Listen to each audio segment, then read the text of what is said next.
Welcome to our channel. Today, we present the story of the ghost of the Opera House.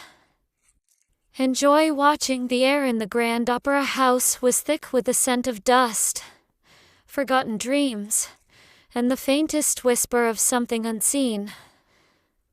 Elias, a gifted violinist with a soul attuned to the unspoken, felt it immediately, a chill that settled in his bones, a tremor in the very structure of the building.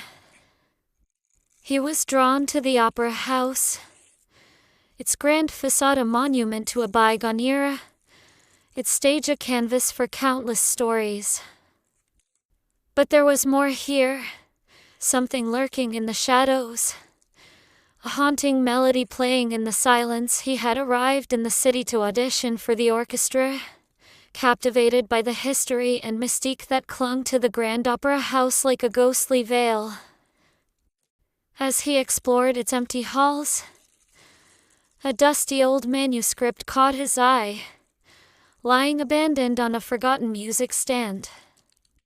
It was a love letter, written in elegant script, a poignant serenade to a lost love. The letter, signed Celeste, spoke of a forbidden love, a passionate affair between a talented soprano and the enigmatic composer, a man known as the Shadow of the Opera.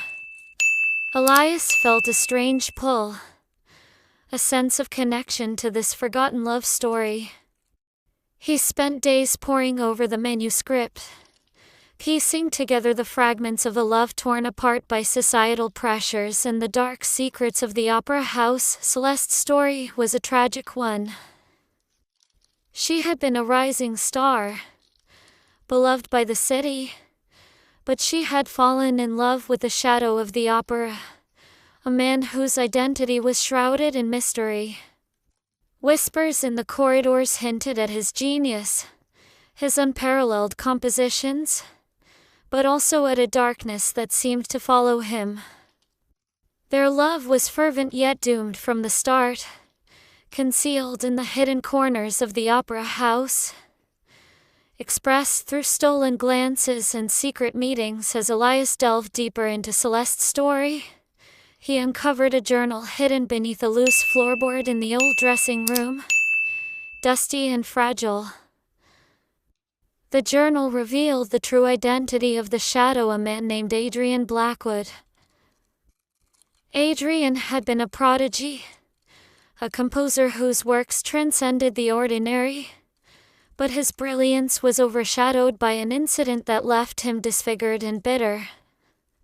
He retreated into the shadows, composing in secrecy, his music a reflection of his tormented soul. Celeste's story was a tragic one. She had been a rising star, beloved by the city, but she had fallen in love with the Shadow of the Opera, a man whose identity was shrouded in mystery. Whispers in the corridors hinted at his genius, his unparalleled compositions, but also at a darkness that seemed to follow him. Their love was fervent yet doomed from the start, concealed in the hidden corners of the Opera House, expressed through stolen glances and secret meetings. As Elias delved deeper into Celeste's story, he uncovered a journal hidden beneath a loose floorboard in the old dressing room, dusty and fragile. The journal revealed the true identity of the Shadow, a man named Adrian Blackwood. Adrian had been a prodigy, a composer whose works transcended the ordinary, but his brilliance was overshadowed by an incident that left him disfigured and bitter. He retreated into the shadows, composing in secrecy, his music a reflection of his tormented soul. Celeste's love for Adrian had been pure and unwavering, but the Opera House's board of directors, driven by jealousy and prejudice, had conspired to keep them apart. They had spread rumors, sabotaged performances, and finally orchestrated an event that led to Celeste's untimely death. Heartbroken and enraged, Adrian vanished, his music echoing through the opera house as a haunting reminder of their lost love. Elias, moved by the tragic tale, felt a kinship with Adrian. He, too, was a musician whose soul resonated with the unspoken emotions of the past.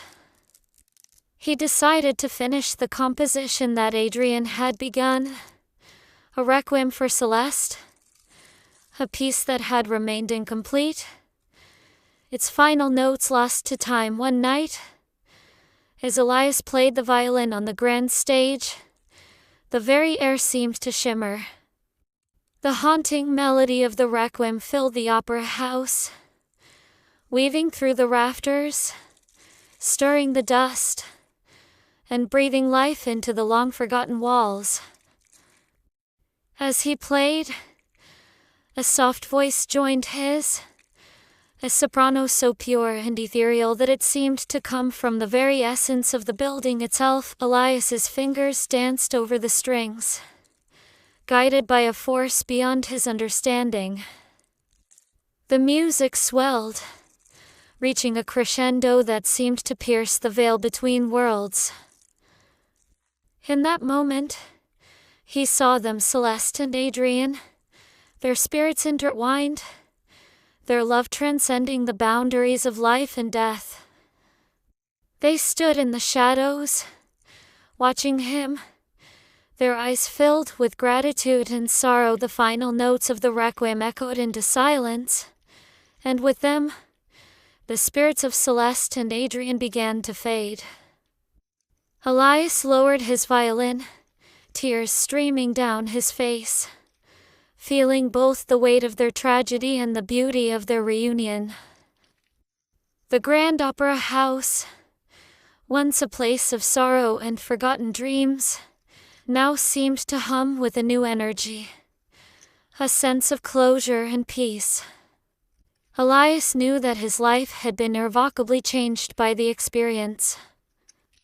He had not only uncovered a love story lost to time but had also become a part of it, his music a bridge between the past and the present. As he left the opera house, he carried with him the legacy of Celeste and Adrian, their haunting melody a testament to the enduring power of love and the unspoken connections that bind us all. In the following month, the city's grand orchestra began rehearsals for a major performance. Elias had impressed everyone with his extraordinary skills and the moving story of the concerto he completed, earning his rightful place among the best musicians. Everyone spoke of the strange feeling that enveloped them when playing the piece, a sense of love, loss, and renewal. One night, while practicing alone in the empty theater, Elias heard a faint sound behind him. He turned slowly to find a figure standing in the shadows, wearing a mask. His heart pounded, but he steadied himself and asked, "Who are you? What do you want?" The figure stepped into the light, revealing his face. It was Adrian Blackwood, whom everyone believed had disappeared forever. He spoke softly, his voice filled with sorrow.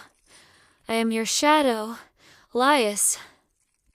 I came to thank you, but I need your help once more. Celeste's spirit still seeks complete peace." Elias couldn't believe his eyes, but he felt a deep responsibility toward these souls connected through music.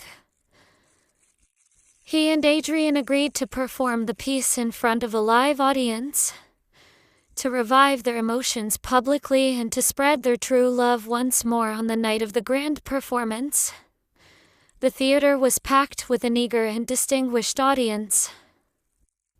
As Elias stepped onto the stage, feeling the gravity of the moment, he glanced at the seats and saw Adrian standing in the shadows, watching.